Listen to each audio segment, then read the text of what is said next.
हमने जाना था कि अपूर्वकरण, विषय हमारा वही चल रहा है। तो पांच लब्धियों के अंदर जो पांचवी लब्धि है, तो पांचवी लब्धि के अंदर, करण लब्धि के अंदर अपूर्वकरण की बात चल रही थी। अपूर्वकरण के अंदर ये जाना था कि चार आवश्यक हो, वो कौन से थे?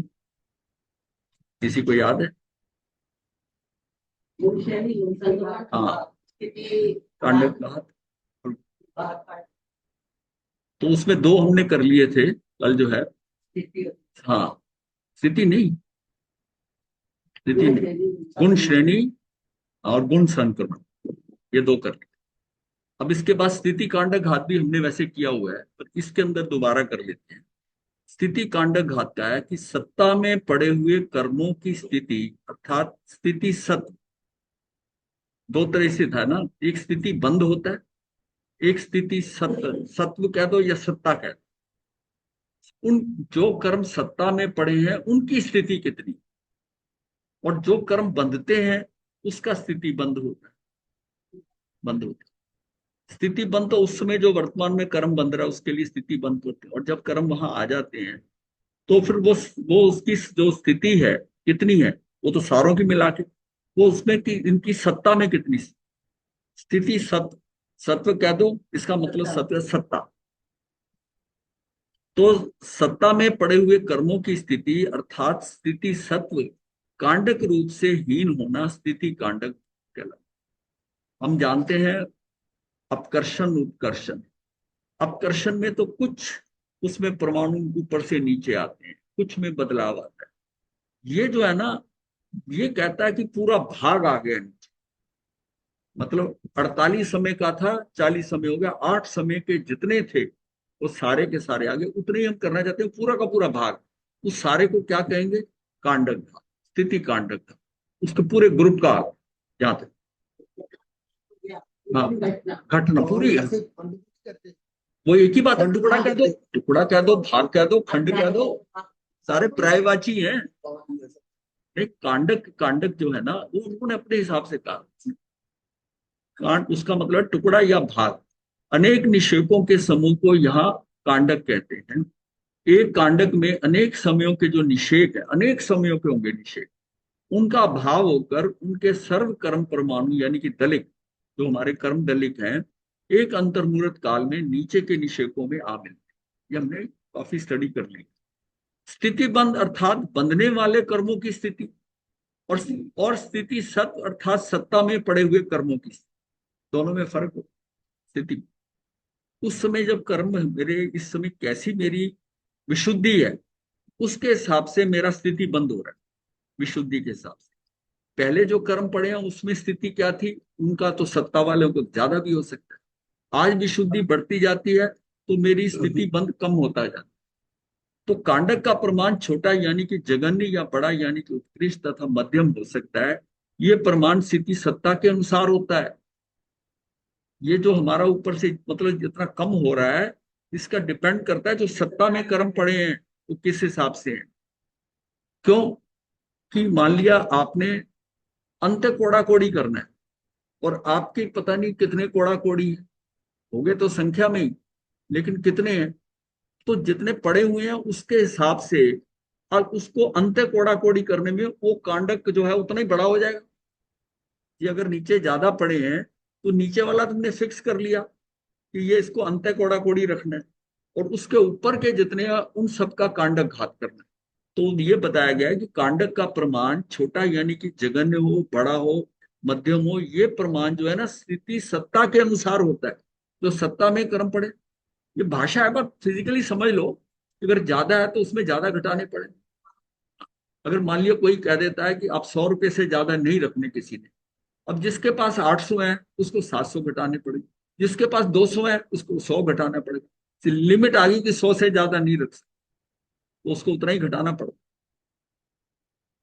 ये प्रमाण स्थिति सत्व के अनुसार होता है। किसी के जगन स्थिति सत्व जो है अंत्य कोड़ा कोड़ी पल्योपम होता है, तो किसी के जो है स्थिति स्थिति सत्व जो है अंत्य कोड़ा कोड़ी सागरपम होता है। मध्यम भेद असंख्यात है, इसलिए स्थिति के अनुसार कांडक का प्रमाण भी जघन्य, मध्यम और उत्कृष्ट होता है। जितने निषेकों का अभाव होता है उसे कांडक कहते हैं। और उतने समयों का कांडक आयाम अर्थात कांडक की लंबाई होती है। जब हम बात करते हैं कि इतना कर्म इतने आ गए, तो उसमें ये लंबाई से भी कह देते हैं कि कितना कहते हैं, 48 समय का था, अब 40 समय रहे, 40 समय में बात है। जगन्य स्थिति कांडक आयाम पल्योपम के संख्यात्मा भाग प्रमाण होता है। तो उत्कृष्ट स्थिति कांडक घात 7 या 8 सागरोपम प्रमाण होता है। एक स्थिति कांडक घात होने पर इतनी स्थिति घटती है, मतलब उसमें होने पर इतनी स्थिति घटती है। एक बार स्थिति कांडघात होता है तो एक अंतर्मुहूर्त काल लगता है, क्योंकि प्रत्येक समय में कुछ परमाणु अपकर्षित होकर नीचे के निषेकों में आ मिलते हैं, और एक अंतर्मुहूर्त में कांडक के सर्व निषेकों के सभी परमाणु नीचे आकर उन निषेकों का अभाव होता है। मतलब या तो यह है कि थोड़े से आए परमाणु, वो क्या अपकर्षण हो गया, वो नीचे के निषेकों के आप मिलते हैं। और एक अंतर मुहूर्त में कांडक के सर्व निषेक, वो कांडक ही कहेंगे जितना ऊपर का बैलेंस है, उस कांडक के सर्व निषेकों के सभी परमाणु नीचे आकर उन निषेकों का अभाव होता है। और ये भी हमने जाना था कि वो जब नीचे आते हैं तो उनकी कैसे गुण श्रेणी रचना होती है। जैसे 1 4 16 2 56 ऐसे करे थे, ऐसे ज्यादा ही तो एक 4 की है, ये बहुत लंबी भी हो सकती है।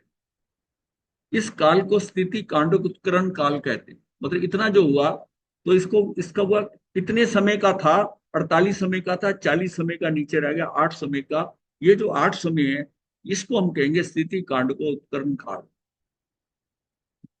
यहां एक बात समझनी चाहिए कि ये सारे परमाणु सत्ता में ही रहते हैं, ऊपर के निषेकों में से नीचे के निषेकों में आते हैं। ये सिर्फ समझाने की बात है, मतलब ये नहीं है कि ऊपर से वो आते हैं। हम कहते हैं आते हैं, उसका मतलब उसकी स्थिति जहां पड़ी है, जितने समय के वो थे, उन्होंने उदय में आना था, अब वो जल्दी आ जाएंगे। पड़े वो वहीं के वहीं है, उनका अंदर अल्टा पलटी नहीं हो रही है।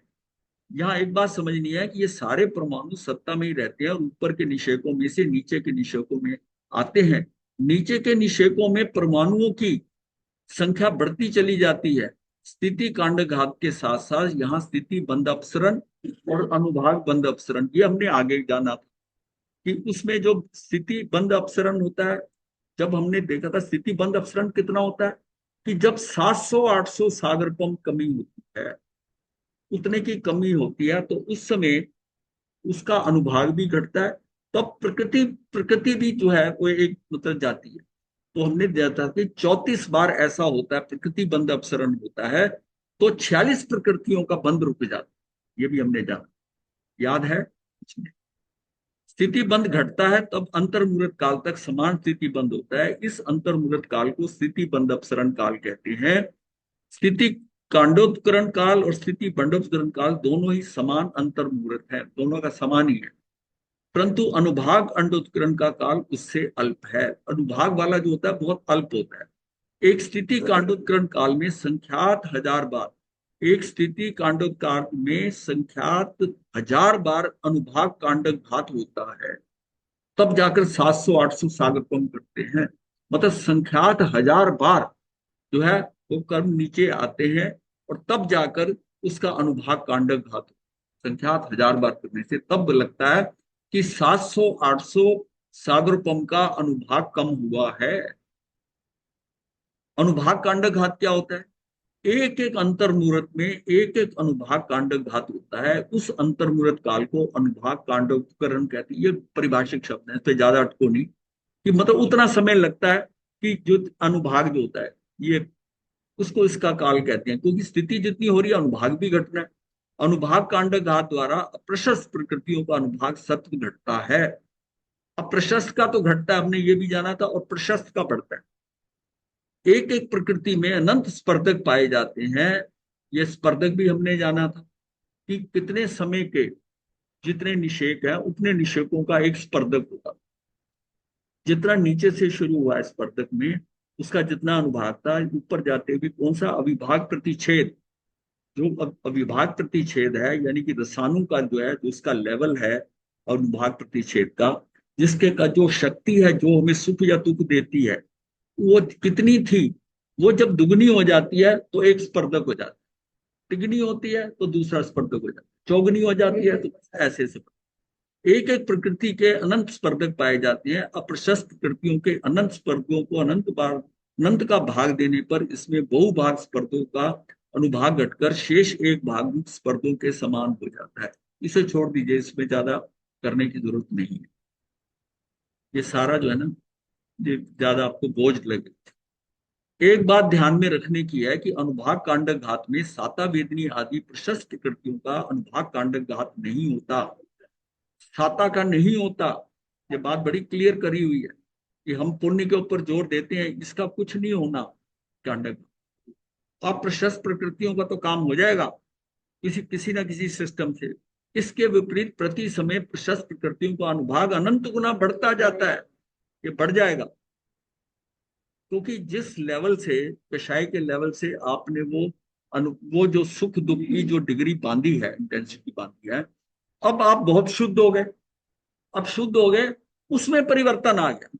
आज की स्थिति के अनुसार वो अगर कर्म इतने कषाय कम हो गए तो कितना सुख दुख देगा।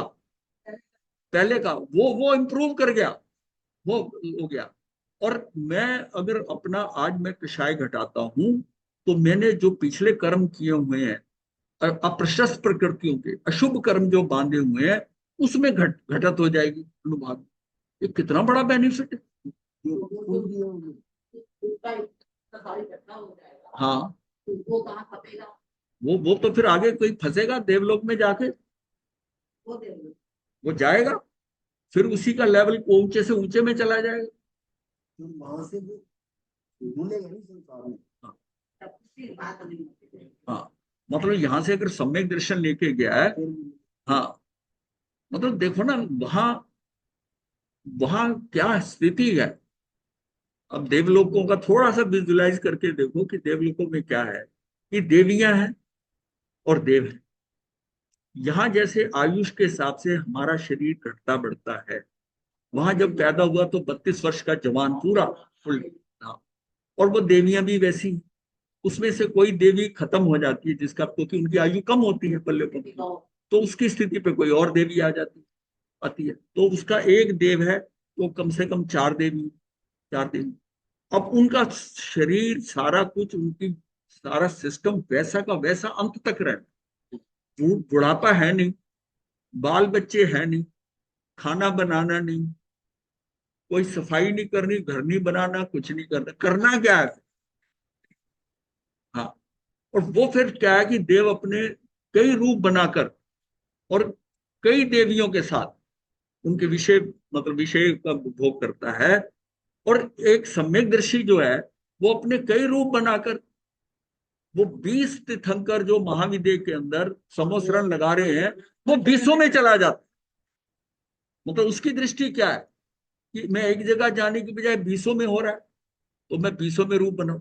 और वहां एक की दृष्टि क्या है, वो ऐसी दृष्टि। मतलब ये इतना डिफरेंस आ जाएगा, और वहां कोई और काम है ही नहीं। और सम्यकदर्शी अगर गया तो वो चर्चा भी करेगा, जहां उसको कंफ्यूजन होगा तो तीर्थंकरों से बातचीत करके समझेगा भी। हाँ, वो स्वाध्याय करेगा, मतलब यह कि चर्चा उसको करेगा। और वहां पर यह भी वर्णन आता है कि वो वहां पर दुखी भी होता है कि मुझे बड़ा मौका मिला था करने का और ये मैंने किया नहीं। अच्छा, उसमें ये तो है धर्म का है। जो मान लिया वेद पढ़ के गए, उनका वेदों में डिस्कशन होता है, वो भी वो जैसा है वो वैसा करता है। और कई बार उनका आपस में, मतलब इस बात का, हाँ, चर्चा होती है। हाँ, हाँ, एक दूसरे का समाधान करने के लिए फिर देव आता है जहाँ तीर्थंकर मौजूद हो, कि मैंने ऐसा ऐसा प्रश्न था और मैंने ऐसा दिया, क्या मैंने ठीक कहा। फिर उसको अभी संदेह होता है, तो फिर वो कहता है नहीं, तूने जो तेरा जो उत्तर है वो ठीक है। ये बात भी कई वर्णन आता है अपने आप में, आता है आगे। तो इसका मतलब वहां पर भी चर्चा हो। यहाँ हम जितना स्वाध्याय वगैरह कर रहे हैं, जो कर रहे हैं, जो समझ रहे हैं, इसका लाभ हमें वहां भी मिले। अच्छा, वहां क्या है, अगर ये नहीं किया हुआ और मान लिया क्रियाओं में ही रहा और इस स्वाध्याय नहीं किया, तो वहां जाकर वो फिर उनमें बैठेगा, उसको समझ नहीं आएगी विमुख, तो उसका मन फिर क्या करेगा। अगर जो ये सब स्वाध्याय किया हुआ है सारा करके वहां जाएगा, चर्चा भी करेगा, उसका समय, हाँ, उसका नहीं। और जब समोसरण में जाएगा तो वहां पर तीर्थंकर भगवान जो बता रहे हैं वो देशना सारी समझ में आएगी। सारी समझ में आई। हाँ, जो आत्म जो आत्मसात हुआ हुआ, जो आत्मसात किया हुआ है, जो रटा वो नहीं है। इसलिए कहा इसको समझो, इसको समझना है, इसको, हाँ, घुटा नहीं लगाना, रटना नहीं है, उसको समझना है, समझना है। मतलब इसका मैं इसलिए बता रहा हूँ कि स्वाध्याय को सिर्फ ही जीवन का ना समझ लो, ये आपको इस स्वाध्याय से अगली गति। आज आज देखो ना, छोटे छोटे बच्चे इतने, मतलब कलाकारों को मात दे रहे हैं, उन्होंने पीछे की ज्ञान है। ये आप कह सकते हैं कि 5 साल का बच्चा ऐसे गा रहा है, ऐसे। हाँ, 1 महीने की बच्ची ने, वो कोई, हाँ कोई, मतलब ऐसे अब कोई सीमा नहीं रही है। तो कई बच्चे जो है इस ढंग से आते हैं, वो उन्होंने जहां पर ये ऐसा कुछ साधना की होगी, कुछ किया होगा, और वो आत्मसात होगी, वो फिर कैरी हो जाती है, संस्कारों में आ गई उसके। अब वो बच्चा जो है यहाँ पर थोड़ा सा गुरु के पास जाता है, वो फटाफट जवाब देने लग जाता है। अब महावीर के केस में आया ना, कि महावीर को जब जो है सिद्धार्थ राजा जब लेके गए पाठशाला के अंदर, तो पहले दिन ही जो गुरु ने प्रश्न पूछे, प्रश्न, वो मतलब उसके जो उत्तर थे ना, और फिर जब शक्रेंद्र ने आकर गुरु को रियलाइज कराना चाहा, तो वो पंडित बन के गए वहां पर, उन्होंने प्रश्न पूछे तो उसके जवाब दिए, जो वर्धमान ने, तो जवाब दिए, वो गुरु को समझ नहीं आ रहे थे, जवाब नहीं समझ आ रहे। तब उसने कहा ये बच्चा मेरे बस का नहीं है, इसको तो, वो घर छोड़ने आया गुरु, कि ये जो कुछ मैं ये जो जवाब दे रहा हूँ मेरी समझ नहीं आता, इसको घर पे ही रखो, इस इसको पढ़ने की जरूरत नहीं है, इसको पढ़ने की जरूरत, मेरे यहाँ पढ़ने की जरूरत नहीं है। हाँ, तो मतलब अगर वो खुद छोड़ने गया, और सिद्धार्थ राजा बहुत आनंदित हुए इस बात के लिए, भाई देखो किसी के बच्चे की प्रेज होती है। नहीं, नहीं, सिद्धार्थ को कहाँ पता था, तो स्कूल में दाखिल कराने क्यों गए, वो सहज भाव में वो ले गए। और ये तो शक्रेंद्र ने एक्सपोज कर दिया, वरना वो बैठे रहते, महावीर को ये अपने आप को दर्शाना नहीं था कि मुझे याद। उन्होंने जानकर बड़े कठिन कर ऐसे प्रश्न पूछे, व्याकरण के प्रश्न, वो प्रश्न, और वो प्रश्नों का उत्तर ऐसा सटीक दिया कि जो गुरु को नहीं आता था। तो गुरु तो बड़ा घबरा गया कि ये स्टूडेंट कैसा है, और फिर वो घर वहां छोड़ने आए महल में, कि इसको संभालो। और जबकि सिद्धार्थ खुद लेके गए थे उसको, खुद लेके। तो ये देखो, ये है कि जो ज्ञान है, जिस तरह का ज्ञान है, वो ज्ञान हमें आत्मसात होना चाहिए। मेरा बस कहने का जो आशय यही है कि हम जो कुछ समझ रहे हैं उसको बड़ी गहराई से सुन, गहराई से सुनिए। हमें याद नहीं, मत समझ लो, समझ लो कि ये सारा सिस्टम क्या है, पुण्य को क्यों मना किया जाता है, पुण्य आप क्रिया से करें। हाँ, यहाँ पुण्य ऑटोमेटिकली हो रहा है, हाँ, रस जाए, और रस जाएगा, उसको समझोगे तो चारित्र में आएगा। इसलिए जो भगवान की ये जो बताया गया है कि सम्यक दर्शन ज्ञान चित्तानी मोक्ष मार्ग, तो मतलब है कि पहले उसकी दृष्टि ठीक होगी, फिर दृष्टि से उसका ज्ञान सम्यक होगा, अब चरित्र के अंदर आए, उसकी दृष्टि भी ठीक है, उसका ज्ञान भी ठीक। अपने को समझना, पहले तो अपनी दृष्टि ठीक करें। दृष्टि कैसे ठीक है, कि मैंने संयम लिया, अब घर बार छोड़ा, तो एक समझ में आ गई थी कि ये छोड़ने से मुझे फायदा, बेसिकली। अब इसके बाद हम संतुष्ट हो गए, क्यों, दुनिया है, लोग है, वंदन करने लगे, आपका बड़ा इज्जत मान करने लगे, इसी में आनंद आने लगे। तो ये हमने देखा था ना, कि वो आनंद कौन सा आने लगा, राजसिक आने लगा, कि तामसिक आ रहा है, कि सात्विक आ रहा है, कि तात्विक आ रहा है, कि आध्यात्मिक आ रहा है। वो जो 5 किए थे हमने, हाँ, वो आनंद कैसा आ रहा है संयम में आने के बाद, क्या वो हमको तात्विक आ रहा है, और तात्विक से फिर आध्यात्मिक आ रहा है, आध्यात्मिक वो आनंद आ रहा है, या अच्छी गोचरी, अच्छा स्थान, ठंडा कमरा, ये हुआ, उपकला मिल गया, ये मिल गया, जाना नहीं आना पड़ा, ये आनंद आ रहा है, या ये है कि मुझको यहाँ पर इतना तत्व ज्ञान करने का समय मिल रहा है, मेरा समय बहुत ज्यादा विहारों में नहीं गुजर रहा, और फिर अब मेरी शक्ति नहीं है कितना विहार कर सकूं, तो व्हील चेयर पे बैठकर एक जना धक्का लगाता रहे, इससे अच्छा है कि यहाँ टिके। हाँ, और वहां उससे अपना मेरा स्वाध्याय का समय मुझे मिल गया, मुझे ज्ञान ध्यान का ज्यादा समय मिला। तो ये बहुत अच्छा, जितना जीवन का समय शेष रह गया है, मैं ज्यादा से ज्यादा इस बात में लगूं और ये टेम्परेरी काम नहीं है, और ऐसा हो कि मेरा आगे कैरी ऑन हो जाए, ये ज्ञान मेरे साथ जाए। बस वो तब होगा कि जब ज्ञान विज्ञान बन जाए। विज्ञान बन गया तो जा छूटेगा नहीं। विज्ञान बना के ले जाना, ज्ञान रटके नहीं है, उसका विज्ञान बन गया। विज्ञान का मतलब प्रयोग में आ गया, आपको समझ आ गया कैसे क्या हो रहा है। ये चीज आपको करनी बथे बनना महाराज जी। है। बथे बनना महाराज जी। हाँ जी। हाँ जी, एक क्वेश्चन था। अभी आप देवी देवताओं के बारे में बता रहे थे। हाँ ये हाँ कई बार दिमाग में क्वेश्चन आता है कि जो हमारे तीर्थंकरों की देवी देवियां होती हैं, सभी हाँ हाँ। तीर्थंकरों की देवियां हैं, तो वो तो उनका क्या स्थान होता है?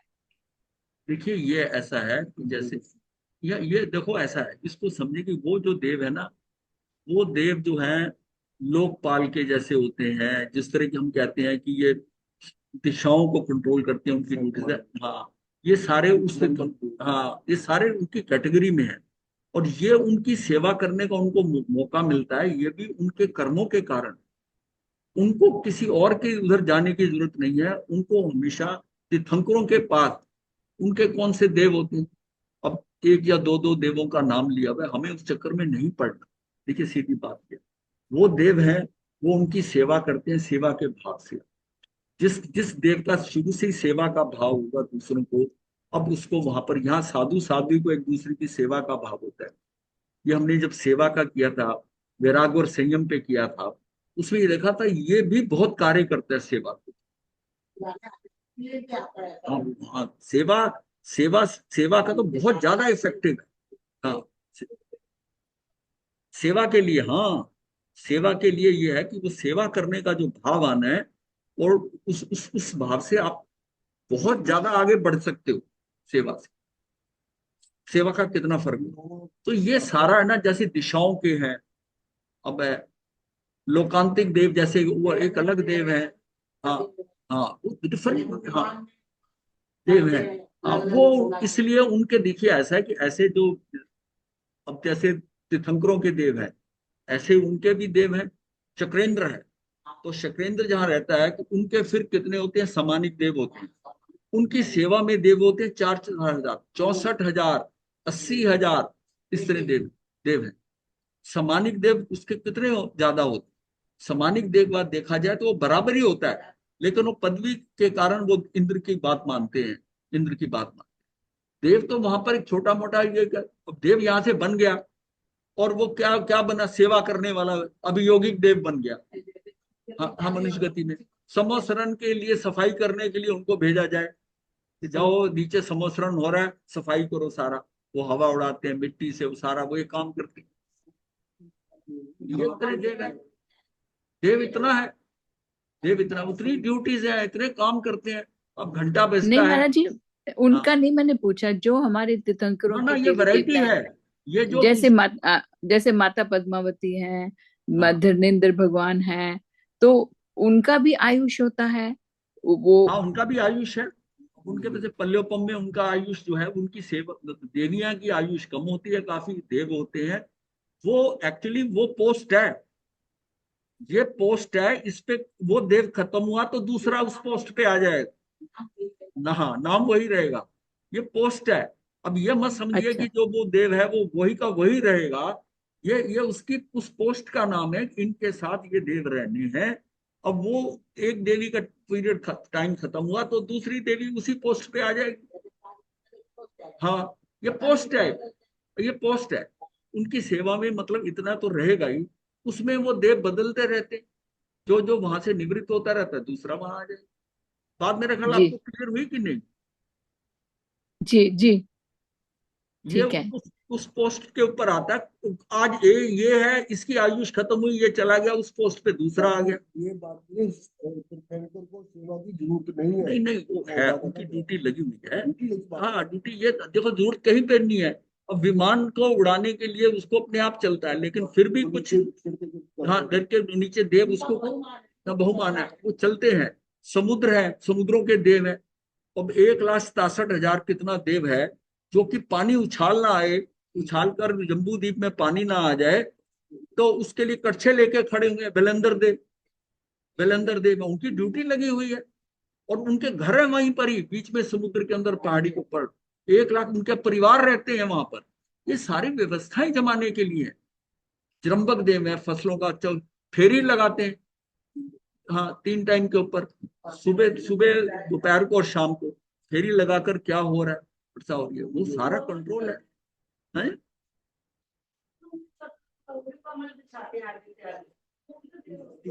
ये अतिशोक्ति है, ये सेवा उसके भाव से है। वहां पर वो फूल बिछाने का वो सब सिस्टमेटिक होता है, अचित फूल होते हैं, वो सारा होता है, वो वर्णन है, हमें उनमें अटकना नहीं। हमें तो अपना जो ज्ञान दर्शन के हिसाब से जो हमें मालूम पड़ रहा है ना, हमें वो पॉइंट समझना है। मैं तो ये मेरा मेन पर्पस बताने का क्या है कि ये जो ज्ञान चर्चा ना वहां भी होगी, और वहां आप अलग थलग पड़ जाओगे। इसलिए इस ज्ञान को यहाँ भी, ये मत सोचो कि संयम ले लिया है और ऐसा होगा देवगति तो मिल जाएगी, और देवगति तो एक पल्लेपन से भी लेकर सागरोपम और कई सागरोपम की हो जाएगी, हाँ, 2 सागरोपम की हो जाएगी, हाँ 7 आगे बढ़ता जाएगा। लेकिन वहां करोगे क्या? अगर स्वाध्याय किया है, ध्यान किया है, उस समोसरण में जाओगे। यहाँ बिल्कुल ऐसे ही अगर निठल्ले रहे तो वहां बन भी गए छोटा मोटा देव, तो उसमें वो समोसरण में कहाँ जाएगा बताओ, उसको क्या समझ में आएगा?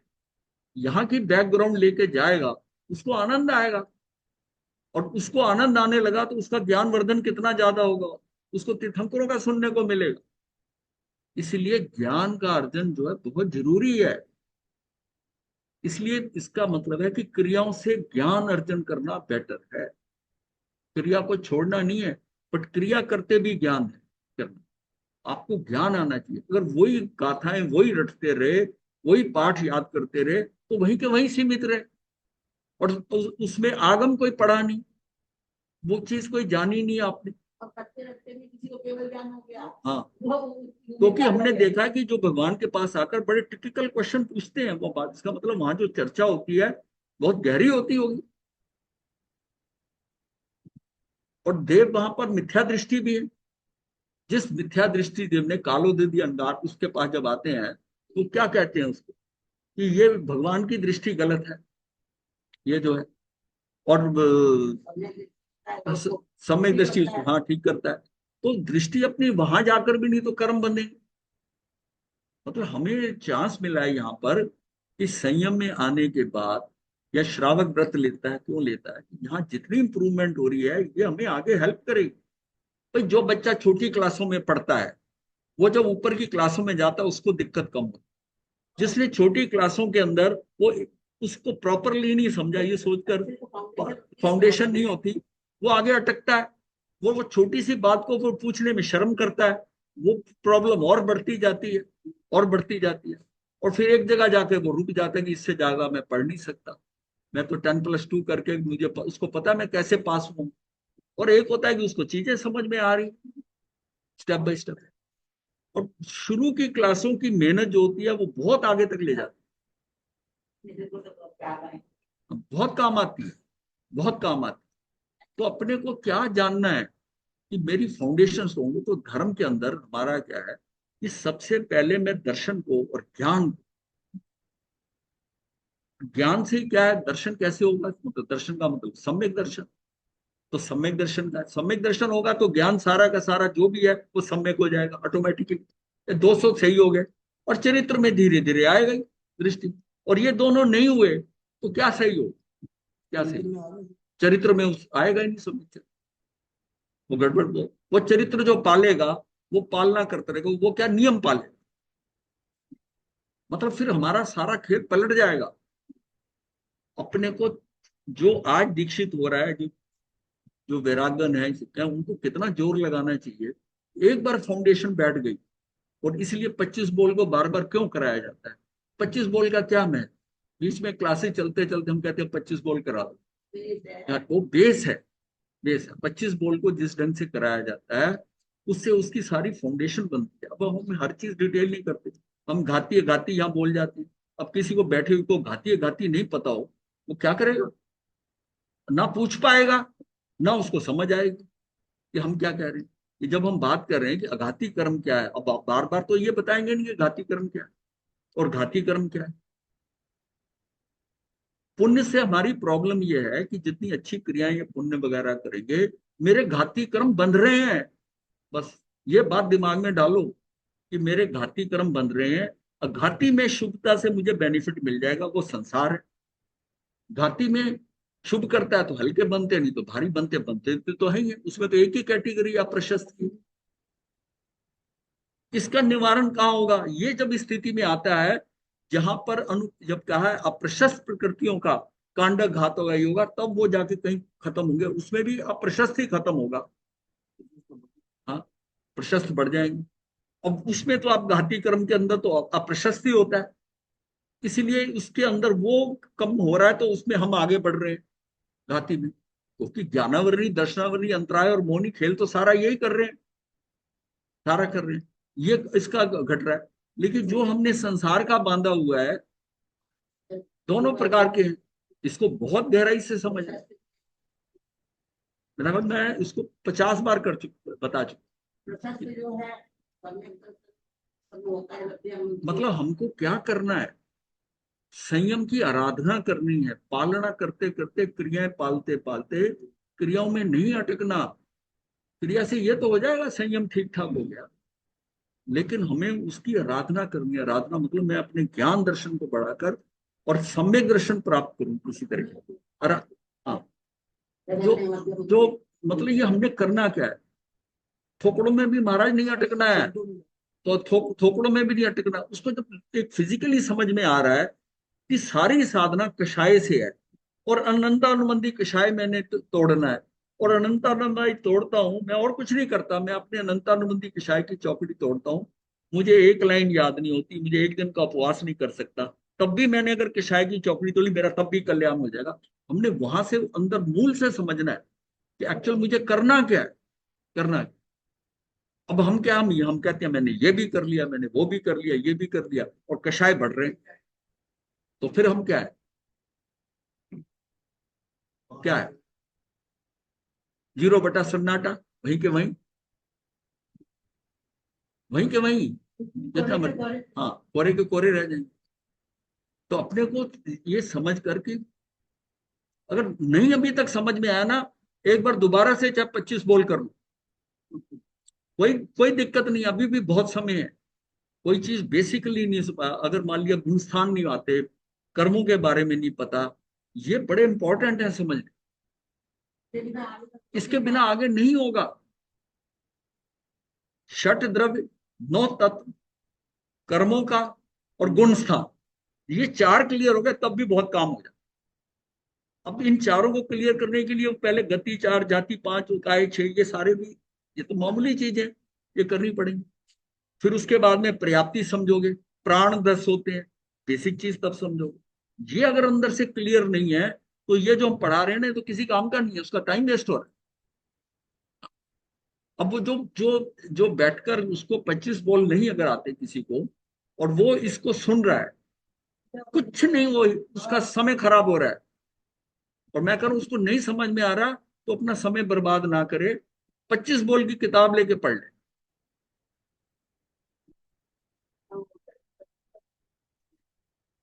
शिवक्षम कैसे वक्त करने लगेगा तो शिवक्षम होगा ना।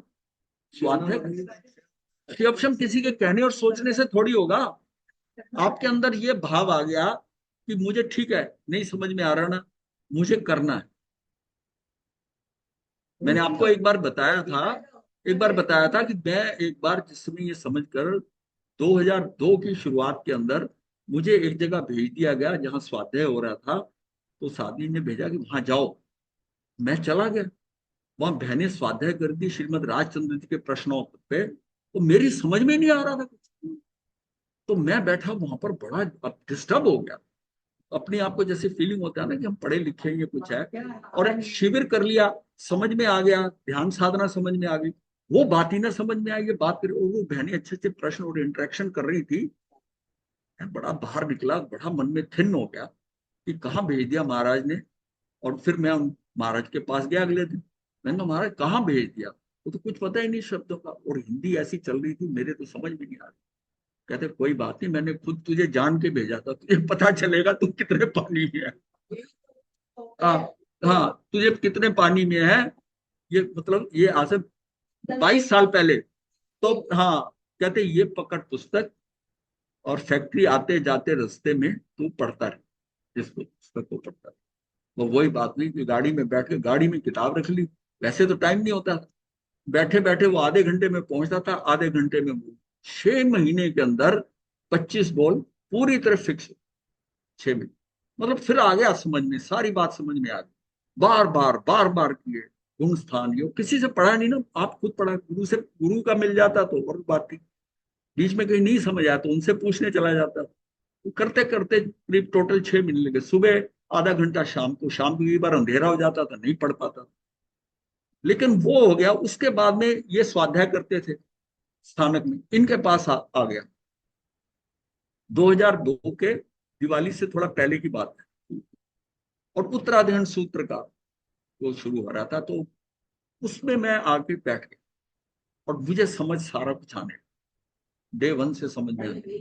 हाँ, इसलिए मैं सबको ये बात क्यों समय खराब कर रहा हूं यहाँ पर, कि ये 25 बॉल अगर किसी को नहीं आ रहा, आज भी बैठकर दोबारा से कर ले, 2-4 महीने में चेक कर ले, यूट्यूब पे पढ़े हैं, समझ ले, नहीं तो यहाँ वो कर ले, फिर सब चीजें समझ में आएंगी, वरना ये समय खराब होगा। और ये जो है ना, ये बहुत, ये जो अभी हम करा रहे हैं ना, ये मुझे पता है कि आधों से ज्यादा के समझ में नहीं आ रहा, लेकिन जिनके आ रहा है वो क्वालिटी वाइज उसको है, क्वांटिटी में नहीं काम करेगा ये। लेकिन हमने ये सब्जेक्ट सबसे टिपिकल है और इसको हम करा रहे हैं, हो सकता है किसी को ये जम जाए, ये बात समझ जाए, उनका तो कल्याण होना, फिर हम बाद में हल्के सब्जेक्ट भी ले लेंगे।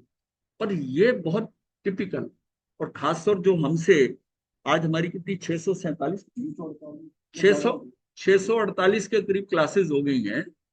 हाँ, 600, मतलब ये समझो 650 के करीब क्लासेस हो गई, और जो डे वन से जुड़े हुए हैं, अब उनको तो ये माल देना है ना, उनको तो ये माल देना है। अब उनको कितना समझ आएगा, और ये भी मुझे 2-3 बार रिवाइज करना है, ताकि ये पक्का हो जाए, ये सारी चीज समझ में आ जाए। इसलिए मेरी फिर एक बार सबसे अर्ज है कि अगर समझ नहीं आ रहा, कहीं मुश्किल हो रही है, बेसिकली 25 बॉल दोबारा से कर लो। हाँ, हाँ, समझ लो, समझ लो। उसमें 3 बार पिछले सेशन में, 3 बार पीछे से, ये जो 650 क्लासेस हुई हैं उसमें 3 बार आ चुका है, 3 बार आ चुका है। नहीं तो कई पुस्तक, एक पुस्तक है डॉक्टर सरोज महाराज की, ये आम मतलब स्थानकों की लाइब्रेरी में है, जम्मू में किताब लिखी गई है, पीली और हरे रंग का उसके ऊपर कवर चढ़ा हुआ है, 25 बॉल पे, बहुत बढ़िया किताब, पुस्तक है। हाँ, हाँ, इसको जानना एक मतलब हमने वहां से किया, जो जिसने जो टेस्ट किया होता है ना, उसको उन्होंने उस ढंग से लिखा है, बड़े आराम से। और उनके वो प्रवचन थे, किसी बहन ने वो लिखकर प्रवचन से करे, प्रवचन में ही हुआ हुआ है जम्मू में, वो अगर मिल जाए या कोई और मिल जाए, मैं ये कहता हूँ उसको, उसको गहराई से पढ़ लो, गहराई से पढ़ लो, उसका एक्सप्लेनेशन बहुत अच्छा है, गहरा, तो आपकी फिर से फाउंडेशन बन जाएगी। और जब हम कभी फिर रिवाइज करेंगे, फिर वहां से पकड़ लेंगे। ये मुझे अब इसलिए महसूस हो रहा है कि कुछ लोगों का मेरे पास फीडबैक आ रहा है ना, वो ठीक नहीं आ रहा, इसलिए कि उनको समझ नहीं आ, समझ नहीं। अब ये जो मैं कहता हूँ, ये परिभाषिक है, स्थिति कांडघात, अनुभाग कांडघात, नहीं याद रहते ना रहे, पर सिस्टम तो याद है कि ये कांडघात क्या होता है स्थिति में, कि उनका टाइम घट रहा है और उनका सुख दुख देने की जो इंटेंसिटी है उसमें फर्क आ रहा है, अनुभाग के अंदर। हाँ, हाँ, हाँ, ये, हाँ, एक बार ये करो इसको, इस अब इस तरह अपूर्वकरण के प्रथम समय में प्रशस्त और अप्रशस्त प्रकृतियों का जो अनुभाग सत्य था, यानी जो अनुभाग सत्ता में था, उससे उससे उसके अंत समय तक की प्रशस्त प्रकृतियों का अनुभाग सत्य अनंत गुना बढ़ा हुआ है। अब वो देखिए, जो प्रशस्त प्रकृतियां है ना, उसका जो अनुभाग है वो अनंत गुना बढ़ा हुआ है, तथा अप्रशस्त प्रकृतियों का अनुभाग सत्य अनंत गुना हीन हुआ है। कितना फर्क पड़ गया। इस तरह अपूर्वकरण का एक अंतर्मुख काल समाप्त होने पर अनिवृत्तिकरण प्रारंभ होता है। इस अंतर्मुख के अंदर आप देखिए कि उसकी जो शुभ प्रकृतियां हैं, जो मतलब प्रशस्त प्रकृतियां, वो कितनी आगे बढ़ गई अनंत गुना, और अप्रशस्त प्रकृतियां नीचे डाउन हो गई। इसका मतलब है उसको उतना तो उसका पुण्य का उसका माल इकट्ठा हो गया शुभ का, और जो उसका अशुभ किया हुआ है वो खत्म हो गया। अब उसको उसको इस सिस्टम से अंतर मुहूर्त के अंदर उसकी पोजीशन को, आत्मा को एलिवेट कर दिया, ऊपर उठा दिया, ऊपर उठा दिया कि अब तू, अब ये सम्यक दर्शन के लायक। अब अनिवृत्तिकरण में जो जीव जाएगा ये सम्यक दर्शन लेके ही जाए, लेके ही जाएगा। तो उसको इतना इतना माल जो है ना उसका सेटिंग कर दी है, और ज्यादा उसको मजबूत कर दिया, मजबूत कर दिया। तो अनिवृत्तिकरण यानी अपूर्ण कर्म में जो चार आवश्यक बताए थे, चार आवश्यक यही तो और बताए थे, वे यहां भी होते हैं, अर्थात गुण श्रेणी, गुण संक्रमण, स्थिति कांडघात, अनुपात कांडघात होता रहता है, स्थिति बंद अपसरण भी होता रहता है। परंतु अंतर इस बात का है कि यहाँ समान समय वृत्ति सभी जीवों के, यानी कि अनिवृत्तिकरण मांडने वाले यानी कि प्रवृत्ति करने वाले त्रिकालवर्ती अनंत जीवों के परिणाम, मतलब उनके परिणाम समान रहते हैं। अपूर्ण कर्म में तो प्रति समय वेरी कर रहा है। अब यहाँ अनिवृत्तिकरण में जब आया तो एक समय में सभी जीवों के, सबके समान, हाँ हाँ जी, उस लेवल के जो है सबके सब समान होंगे।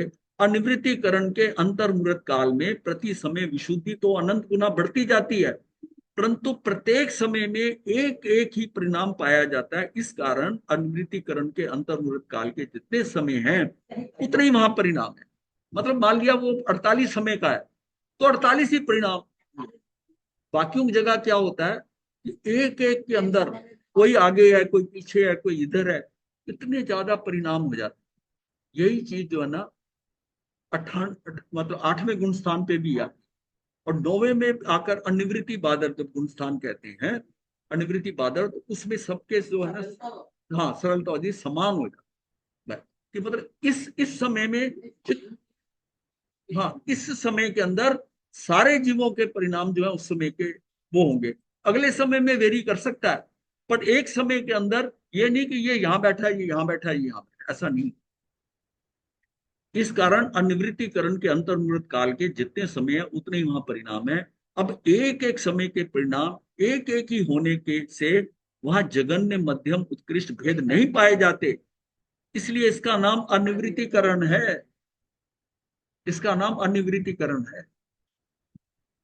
निवृत्ति यानी परिणामों में भेद, अनिवृत्ति यानी परिणामों में भेद ना होना। या मात्र विशुद्धि की अपेक्षा ही परिणामों की समानता समझनी चाहिए। जो परिणाम समय स्वयं करे ना, ये विशुद्धि की अपेक्षा से है। बाकी हो सकता है उनकी लेशिया अलग हो, बाकी सारी चीजें सिस्टम अलग हो, हाँ सिर्फ उनकी विशुद्धि की अपेक्षा से है। ये बात बड़ी क्लियरली समझनी है।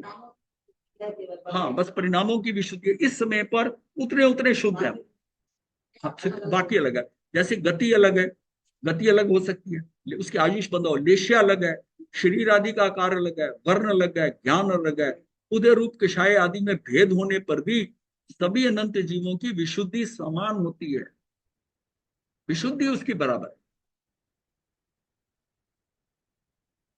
वह विशुद्धि प्रति समय अनंत गुना बढ़ती भी जाती है। इस समय में समान है, अगले समय में सबकी बराबर है, पर पहले से बढ़ गई है, पहले से बढ़ गई। अपूर्वकरण और अनिवृत्तिकरण में और भी एक अंतर है। यहाँ जो स्थिति कांडक घात आदि होते हैं उसमें स्थिति कांडक और स्थिति बंद का प्रमाण घटता है। इसके कारण यहाँ की स्थिति सत उत्तरोत्तर घटते जाने से इन कांडकों और स्थिति का परिणाम भी उत्तरोत्तर घटता जाता है। जब पहले शुरू हुए थे स्थिति कांडक घात में, वो बहुत ज्यादा भारी भारी आते हैं, फिर जो जो समय आगे बढ़ता है ना वो छोटे छोटे होते जाते, अल्प होते जाते। नेचुरल है कि अब जो पहले ज्यादा आएंगे फिर बाद में कम कर देते हैं। अब जैसे कि आपके पास कोई चीज जो सामान बांटना है आपने, तो पहले मुट्ठी मुट्ठी भर देते हैं, और जब आप थैली में देखते हैं कम रह गया, आप उस टाइम दो दो कर देते हैं, फिर आप एक एक देते हो सबको। और शुरू में क्या बहुत है अपने पास, मुट्ठी मुट्ठी भर देते हैं, और बाद में जो है आ गया। यही होता है कि जब शुरू में आ रहा है तो बहुत ज्यादा आता है, और बाद में क्या है कि उसकी स्थिति सत उत्तरोत्तर घटते जाने से इन कांडकों तथा स्थिति बंद का प्रमाण उत्तरोत्तर घटता जाता है। कांडक भी छोटे छोटे होते हैं, स्थिति बंद भी होने वाले घट भी कम, उसकी जो घटता है वो भी कम होता है। तो अपूर्वकरण समाप्त कर जो अनिवृत्तिकरण के पहले समय में आता है तब उसका स्थिति कांडक आयाम जघन्य पल्ले के असंख्यातवें भाग और उत्कृष्ट उसका संख्यातवां भाग अधिक होता है। अब उसका कांडक जो है ना, कम से कम उसका पल्ले के संख्यात्मक भाग और उत्कृष्ट कितना होगा, संख्यात्मक भाग। पहले ही समय में इस कांडक का घात होने पर सभी जीवों के परिणामों की विशुद्धि समान होने के कारण स्थिति कांडघात, अनुभाग कांडघात, स्थिति बंध अपसरण, गुण श्रेणी निर्जरा, गुण संक्रमण में समानता पाई जाती है, परंतु यहाँ योग की सदृशता का कोई नियम नहीं है, इसलिए उनके प्रदेश बंध में समानता का नियम नहीं है। ये ऐसा है कि ये जो सारा हो रहा है ना, ये उनकी विशुद्धि के परिणाम से। विशुद्धि किस लिए? अनुभाग के हिसाब से। लेकिन ये नहीं कह सकते कि योग की सदृशता का कोई नियम नहीं, योग उनके बराबर होंगे इसलिए नहीं। उनके प्रदेश बंध में समानता का नियम नहीं है। प्रदेश बंध उसके कुछ भी हो सकता है, हाँ, योगों पे। हाँ, अपूर्वकरण के काल में अनिवृत्तिकरण का काल अल्प है। अब जितना यथा प्रवृत्तिकरण का था उससे कम अपूर्वकरण का था, अपूर्वकरण से कम अनिवृत्तिकरण का काल अल्प है, अर्थात उसका संख्यात्मक भाग प्रमाण है। अंक सदृष्टि ये हमने किया नहीं है, ये छोड़ दिया था। अब यहाँ अनिवृत्तिकरण काल 4 समय का मानेंगे तो क्रमशः समय के एक परिणाम, इस हिसाब से कुल 4 परिणाम। अगर अनिवृत्तिकरण का काल 4 समय के मानेंगे तो परिणाम भी 4 ही होंगे, एक समय में सबका परिणाम बराबर होगा। अपूर्वकरण में होने वाले सभी आवश्यक जहां भी होते रहते हैं, जो अपूर्वकरण में जो ये चारों आवश्यक थे वो इसमें भी हो रहे हैं, अनिवृत्तिकरण में रुके नहीं है। अपूर्वकरण में होने वाले सभी आवश्यक जहां भी होते रहते हैं, ज्ञानोपयोग शुद्ध आत्मा में एकाग्र रहता है, फिर भी अभी परिणाम में मिथ्यात्व है। ज्ञानोपयोग जो है ना, वो शुद्ध आत्मा में एकाग्र रहता है, फिर भी अभी मतलब वो है तो शुद्धोपयोग में अपूर्वकरण के टाइम पर भी, फिर भी अभी परिणाम में मिथ्यात्व है। अभी मिथ्यात्व के निषेध उदय में आते रहते हैं। इसी प्रकार अनिवृत्तिकरण काल को संख्या से भाग देकर बहुभाग बीत जाने पर, अर्थात मान लो 5 भागों में से 4 भाग व्यतीत होने पर अंत्यकरण होता है। जितना समय मिला है अनिवृत्तिकरण में, उसके 4 भाग बीत जाने पर 5 भागों में से एक भाग रह गया, जो 1/5 रह गया, उसके होने पर अंत्यकरण होता है। वहां से शुरू होता है। अंत्यकरण क्या है? यह ऊपर के तथा नीचे के निषेकों में निक्षेपण करके उन विवक्षित निषेकों का भाव करना अंत्यकरण कहता है। अंतरकरण जो आ रहा है आपका, वो क्या है? अंतरकरण जो है वो ऊपर के निषेक नीचे के। ये मैंने कल वो बताया था ना कि महाराज स्थानक में प्रवेश कर रहे हैं, तो मैंने दाएं बाएं ऐसे बताया था। इसमें वो बता रहा ऊपर नीचे करके निषेक का जो है वो भी उसमें गैप दे रहा है, उस ढंग से। ये अंतर केवल केवल दर्शन मोहनीय कर्म का ही किया जाता है। अनादि मिथ्या दृष्टि जीव की सत्ता में दर्शन मोहनीय कर्म की एकमात्र मिथ्यात्व प्रकृति विद्यमान रहती है। उसमें अभी 3 हिस्से नहीं हुए मोहनीय कर्म के, अभी उसको सम्यक दर्शन नहीं हुआ है, औपशमिक सम्यक दर्शन। अब उसका सारा मिथ्यात्व पड़ा हुआ है। अनादि मिथ्या दृष्टि, अनादि से मिथ्या दृष्टि चलता आ रहा है। अनादि मिथ्या दृष्टि जीव की सत्ता में दर्शन मोहनीय कर्म की एकमात्र मिथ्यात्व प्रकृति विद्यमान रहती है, इसलिए मिथ्यात्व प्रकृति में अंतर किया जाता है। ये अंतर मतलब अंतरकरण किया जा रहा है। उसमें भी जीव मिथ्यात्वी है, तो उसका मिथ्यात्व को जो है ना, अब उस मिथ्यात्व प्रकृति को कैसे करते हैं? जो दर्शन मोहनी के ये जो डिवीजन करते हैं बीच में से, जिसका बाधा काल खत्म हो गया दर्शन मोहनी के, उसके उसके हमने वो मिथ्यात्व, सारे मिथ्यात्व के हैं टोटल, उसके जिनका बाधा काल हो गया उसको तो हम प्रथम स्थिति में ले लेंगे, अनिवृत्तिकरण के साथ जोड़ देंगे, जो 1/5 भाग उसका बचा हुआ। और जो जो भी जिनका अनुभव जो है अब मतलब अब बाधा काल नहीं पूरा हुआ, उसको पीछे धकेल देंगे। और बीच में ये है कि ये दर्शन मोहनीय उदय में नहीं आया, मिथ्यात्व दर्शन मोहनीय नहीं, तभी तो सम्यक दर्शन होगा। अब उसको आगे लाकर, टाइम से पहले लाकर उसको खत्म करा दिया, अनिवृत्तिकरण खत्म होते होते, और वो पीछे वाले को धक्का दे दिया। अब ये जो समय मिलेगा ये उसे औपशमिक सम्यक दर्शन।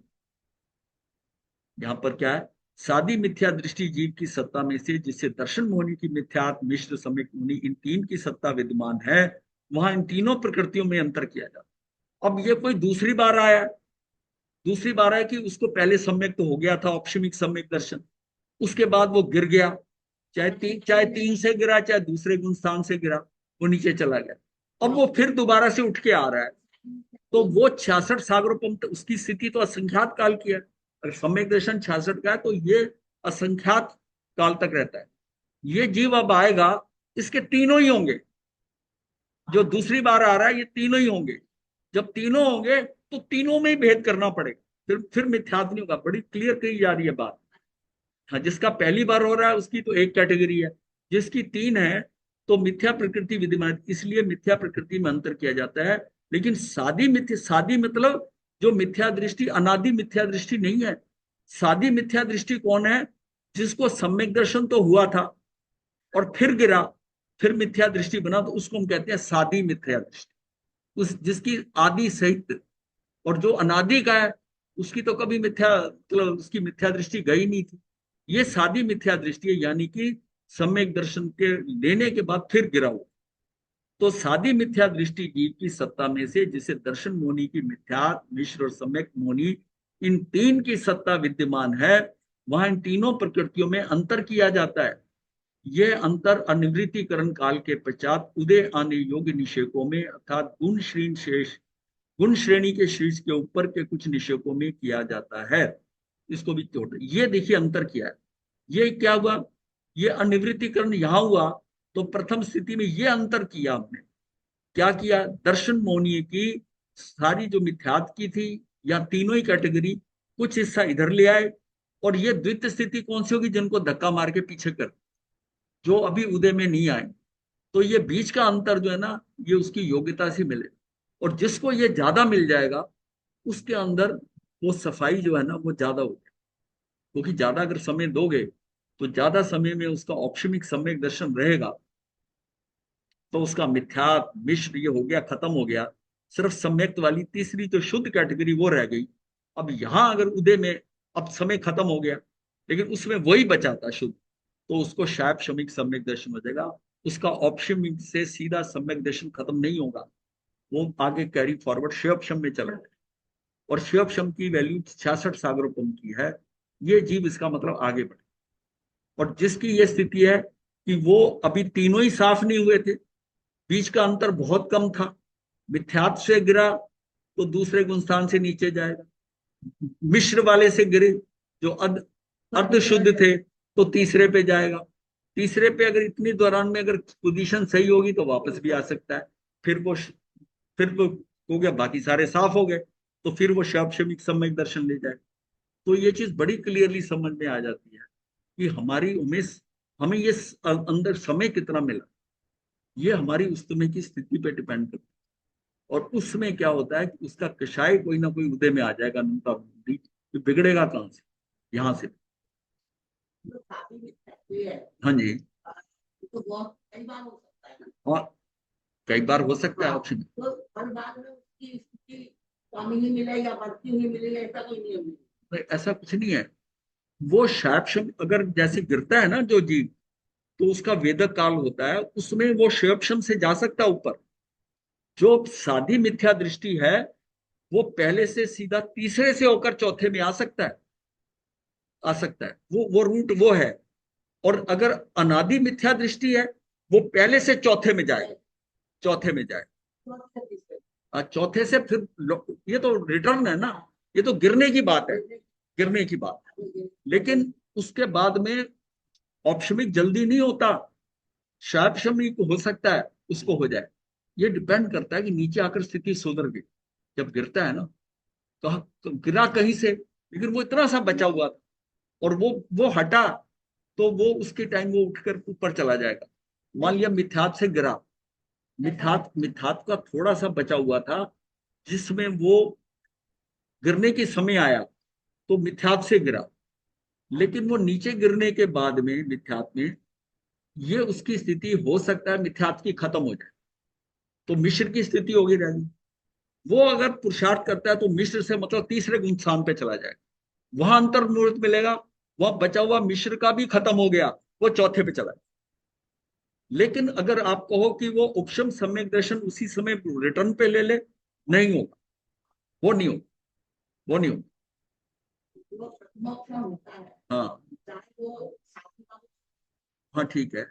मोक्षण जो होता है, तो वहां तो क्षम समृद्धि होगी और वो उसका समय बहुत थोड़ा सा होता है, थोड़ा सा। और उसके बाद में अगर क्षयोक्षम प्राप्त करता है हाँ या उससे शायद भी प्राप्त करता शायद, हाँ हो सकता है, डिपेंड करता है कि वो भी उसके बचे हुए जो हैं वो भी बहुत थोड़े से हैं, चाहे वो शुद्ध है, शुद्ध भी बहुत कम है, और शुद्ध के खत्म होते ही उसको शायिक हो जाता है, शायिक सम्यक दर्शन हो जाता है। तो सिर्फ ये समझना है। अब वो बात आती है कि हम कहते हैं वो जो स्वयंभू रमन समुद्र में असंख्यात त्रियंच जो हैं, जो समूर्छन है, हाँ, उनको वो जो है ना, वो सारे सादी मिथ्या दृष्टि होते, नहीं तो उनको सम्यक दर्शन नहीं हो सकता समूर्छन। बाकियों को हो जाएगा, लेकिन समूर्छन जीव जो है ना, वो सादी मिथ्या दृष्टि होगा, है। मतलब इनके लिए अपवाद है। हाँ वाद है। अर्थात उन विवक्षित निषेकों के सभी परमाणु कुछ नीचे के तथा कुछ ऊपर के निषेकों में निक्षेपित किए जाते हैं। ये कार्य अपकर्षण और उत्कर्षण द्वारा होता है, इस कारण वहां के निषेकों का अभाव हो जाता है। जितने निषेकों का अभाव होता है उतनी संख्या को अंतर्याम कहते हैं। इसको अद्धा काल भी कह देते हैं ना कई बार। हाँ हाँ, शांत अद्धा। इस अंतरकरण द्वारा निषेकों की एक अटूट पंक्ति टूटकर अंत्यकरण द्वारा निषेकों की एक अटूट पंक्ति टूटकर दो भागों में विभाजित हो जाती है, एक प्रथम और पूर्व स्थिति और एक द्वितीय या हाँ, ये उपरितन स्थिति। बीच में अंतर मुहूर्त प्रमाण अंतर पड़ जाता है। अंतर करने का ये विधान, ये कार्य एक अंतर मुहूर्त में पूर्ण होता है। उस काल को अंत्यकरण काल कहते हैं। एक स्थिति कांडक घात होने में जितना अल्प समय लगता है उतने ही काल में अंत्यकरण होता है। ये मिथ्यात्व के अवस्था में अंतर्ग्रहण होता है, जो हाँ कांडक की नहीं होती। हाँ, ये मिथ्यात, हाँ मिथ्यात की अभी तक clear नहीं। अंत्यकरण द्वारा जिन निषेकों का अभाव किया जाता है उनके नीचे के निषेकों को प्रथम स्थिति कहते हैं, और प्रथम स्थिति के निषेक अनिवृत्तिकरण के शेष काल में उदय में आकर फिर जाते हैं। ये जो हमने प्रथम स्थिति में करे, जो हमने आगे धकेल दिए, वो प्रथम स्थिति के निषेक अनिवृत्तिकरण के शेष काल में, जो 1/5 भाग रह गया था, शेष काल में उदय होकर फिर जाते हैं। और अंतर के ऊपर वाले निषेकों को द्वितीय स्थिति कहते हैं। वहां अंत्य कोड़ा कोड़ी सागर प्रमाण निषेक होते हैं। उस साइड में जो पीछे वाले हैं वो तो अंत्य कोड़ा कोड़ी है, और उसमें से निकलकर कुछ को हमने आगे कर दिया, तो वह अंत्य कोड़ा कोड़ी सागर प्रमाण निषेक है। प्रथम स्थिति के मिथ्यात कर्म के निषेक प्रति समय उदय में आते हैं, और वहां जीव के भी मिथ्यात भाव हो रहा है। मिथ्यात कर्म का उदय होता रहे और जीव को सम्यक प्राप्त हो जाए, ये बात कभी नहीं हो सकती। अंत्यकरण होने के पश्चात अनिवृत्तिकरण के काल में ही द्वितीय स्थिति वाले मिथ्यात के निषेकों का उपशम किया जाता है, अर्थात उनकी उदीरना या उदय होकर वे जल्दी उदय में ना आ सके, इस योग किए जाते हैं। अनिवृत्तिकरण के अंतर समय में अंतरकाल प्रारंभ होते ही जीव को प्रथम उपशम समय की प्राप्ति होती। अनिवृत्तिकरण का जैसी काल खत्म हुआ, इसका मतलब जो हमने आगे किए थे कर्म मोनी के, दर्शन मोनी के, वो भी साथ खत्म हो, और बीच में जो क्या, तो जीव को प्रथम उपशम समय की प्राप्ति होती है। अब ये उपशम कर्म क्या है? दर्शन मोहनी कर्म में अंतर करने पर द्वितीय स्थिति वाले निषेक अर्थात मिथ्यात प्रकृति के परमाणु उदय में आने के योग्य किए जाते हैं, उसे उपशम करण कहते हैं। जिस तरह गुण संक्रमण में प्रति समय असंख्यात गुना द्रव्य संक्रमित होता है, उसी तरह यहां भी प्रति समय असंख्यात गुना द्रव्य उपशमित किया जाता है, उदय या उदीरना के योग किया जाता है। वो उदय में ना आए तभी अंतरकाल मिलेगा। तो इस उपशम विधान में अर्थात उपशम करण में द्वितीय स्थिति के मिथ्यात के परिणामों को गुण संक्रमण भाग और संख्या से भाग देकर जो संख्या आती है उतने परमाणु प्रति समय उपशमित किए जाते हैं। प्रत्येक समय में असंख्यात गुना संख्यात भाग, इस प्रकार एक अंतर्मुहूर्त काल में द्वितीय स्थिति का सभी द्रव्य सभी परमाणु उपशमित किए जाते हैं। इस काल को उपशमन काल कहते हैं।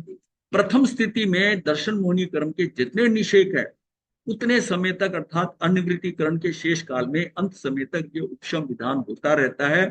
इस काल में मिथ्यात कर्म की गुण श्रेणी नहीं होती, परंतु आयु बिना अन्य सभी कर्मों की गुण श्रेणी होती रहती है। पूर्व में जो मिथ्यात कर्म में गुण श्रेणी रचना हुई थी उनका एक एक निषेक उदय में आकर फिरता रहता है। इस तरह जब तक उपशम विधान द्वारा द्वितीय स्थिति के मिथ्यात द्रव्य को उपशमित करने का कार्य होता रहता है, तब तक प्रथम स्थिति के मिथ्यात्व के निषेधों का उदय होता रहता है। उपशम विधान के काल में जीव सहस्वादन गुण स्थान को प्राप्त नहीं होता, कारण उसके मिथ्यात्व का उदय है और गुण स्थान भी पहला है, जबकि सहस्वादन में आने वाला जीव औपशमिक सम्यक में से भ्रष्ट होकर अनंतानुबंधी के उदय से सहस्वादन सम्यक के नाम से दूसरे गुण स्थान में आता है। ये कहां से भ्रष्ट होकर? अनंतानुबंधी से भ्रष्ट होकर आता है। ये हमारा दूसरे स्थान से होता है। अब हाँ, टाइम हो गया। तो ये हमने अब कर लिया है। अब बाकी तो सब है, इसमें परिभाषाएं कुछ रह गई, दोबारा ये आपने सारी वैसे की हुई है। एक बार फिर रिपीट करके सारी परिभाषाएं दोबारा से, क्योंकि ये देख लेंगे, कर लेंगे, जैसा कोई ऐसी बात नहीं है। अब अब सारी बात यहाँ समझने की सिर्फ यही है कि इसमें बाकी ये तो सब कुछ हो रहा है, मुझे तो करना नहीं, मुझे तो समझना है कि मुझे क्या करना, मुझे क्या। तो उसमें यह है कि अगर मेरे कषाय ज्यादा हैं तो गिरने के चांस ज्यादा, ये स्थिति आ भी जाए तो मेरे कषाय कम होने चाहिए। तो हमें सबसे ज्यादा कंट्रोल अपने कषायों पर, ये हम बार बार इस बात को कर रहे हैं कि सारी साधना इस कषाय को, सम्यक दर्शन भी आकर जब जीव गिरता क्यों है, ये कषाय इतने ज्यादा है, पड़े हुए हैं, वो गिरा देते हैं उसको, जीव को गिरा देते हैं। कितना आप कंट्रोल करोगे? एक सीमा होती है कंट्रोल। तो उसमें कोशिश करके यहां तक पहुंच भी जाएंगे तब भी गिरता है।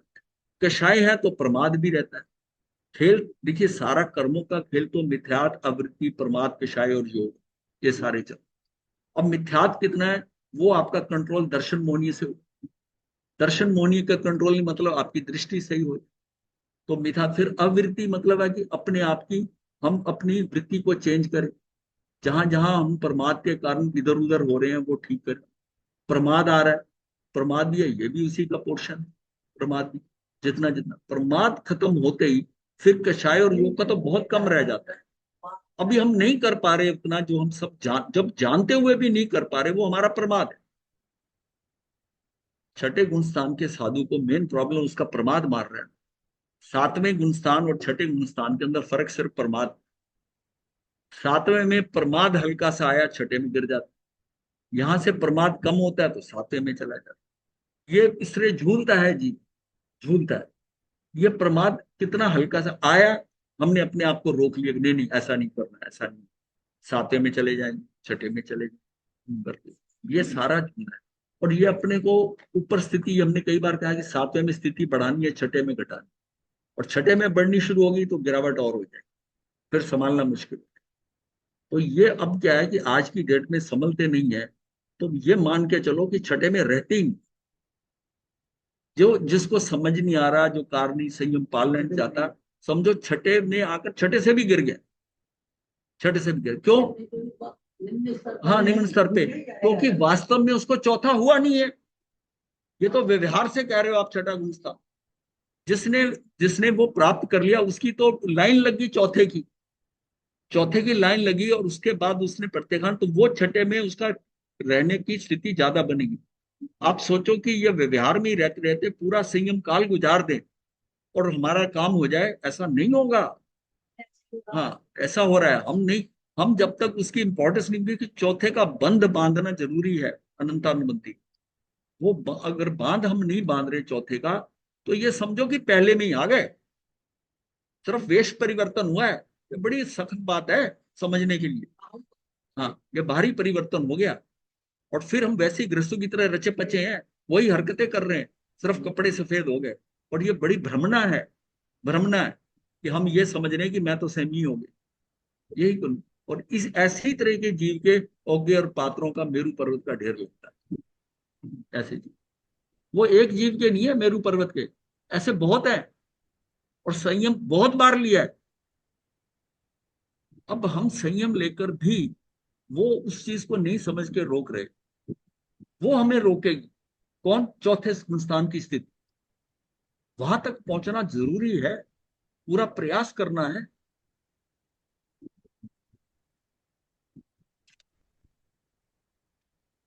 मेरे शब्द कई बार सख्त हो जाते हैं।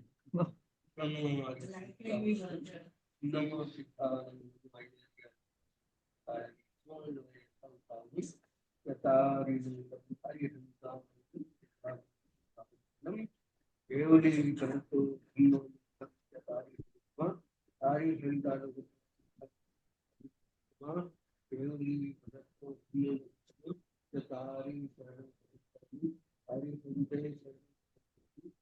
हे शरणं प्रपद्यामि अहं शरणं प्रपद्यामि वेदनी तदर्थं धम्मं शरणं प्रपद्यामि चार शरण्यस्य प्रपद्यामि। मथेन वंदनम।